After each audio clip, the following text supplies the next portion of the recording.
বিসমিল্লাহির রহমানির রহিম। দুষ্ট একটা বেয়াদব একটা চোর ঢুকেছে, দেখো আমি তোমাকে ইলহাম জানায় দিলাম, তুমি কিছু ইলহামের কিছু একটা দেখাও। বলুন আলহামদুলিল্লাহ। কারামতি কারামতি কারামতি দেখাও। চোর তো ঢুকলেন গভীর রাত্রিতে। পীর এবার 2 রাকাত নফল নামাজ আদায় করে খেয়াল শিক্ষা নেন। প্রত্যেকটা কথা আমার গবেষণা বিষয়ক, আপনি বুঝলে আমল করতে পারবেন। এখান থেকে তথ্য নেন আপনি। কেবল মাত্র 2 রাকাত নামাজ তায়াম্মুম করে আব্দুল কাদের জিলানী 2 রাকাত নফল নামাজ আদায় করেন। আল্লাহ রাব্বুল আলামিন আপনি আমাকে জানায় দিয়েছেন, আমি জানলাম। আপনি মেহেরবানি করে আমার এই 2 রাকাতের আমল হবে, যা সওয়াব হবে। আপনি আমাকে কিন্তু কেরামতি দেখানোর তৌফিক দান করুন। বলুন না সুবহানাল্লাহ, লিল্লাহে তাকবীর। 2 রাকাত নফল নামাজ আপনিও পড়বেন, আপনার কাজের জন্য আল্লাহ আপনাকে দেখায় দেবে।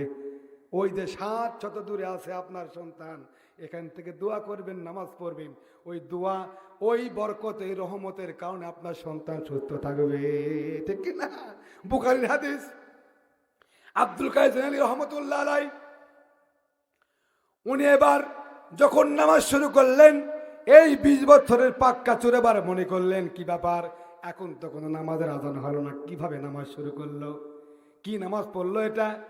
যার যা এলিমের ক্ষমতা, এরকম এলিমের বাহাদুরি আছে না নাই? যার যা এলিম সেরকম তার বুদ্ধি। চুপ করে থাকলেন।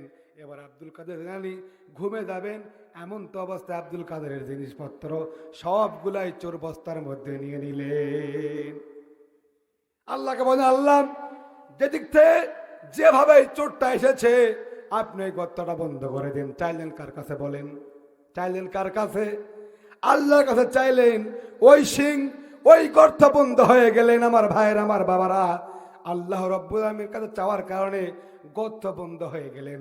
আমাদের আল্লাহর কাছে চাই, আল্লাহ আমাদের যে সুদের গল্পটা আছে, আমাদের যে জেনার যে কলপটা আছে, পাপের যে কলপটা আছে, আপনি আমাদের সাফ করে দিন। আগামী ফজর থেকে আপনি আমাদের নবীর পাকা উম্মত হিসেবে কবুল করেন। বলেন তো করবে কি করবে না? আমার ভাইয়েরাম, সিং বন্ধ হয়ে গেলেন। ফজরের ওয়াক্ত চলে আসবেন, চোর বের হয়ে যাবে, দেখা গেল সিংটা বন্ধ হয়ে গেছেন।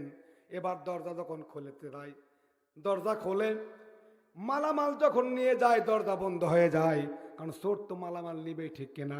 সারা রাত পর্যন্ত চুরি করেছে, মালামাল যখন নিয়ে দরজার কাছে যায় দরজা বন্ধ হয়ে যায়। মালামাল ছেড়ে গেলে দরজা খোলে, মানে বোঝাচ্ছে যা যা করছিস রেখে পালা।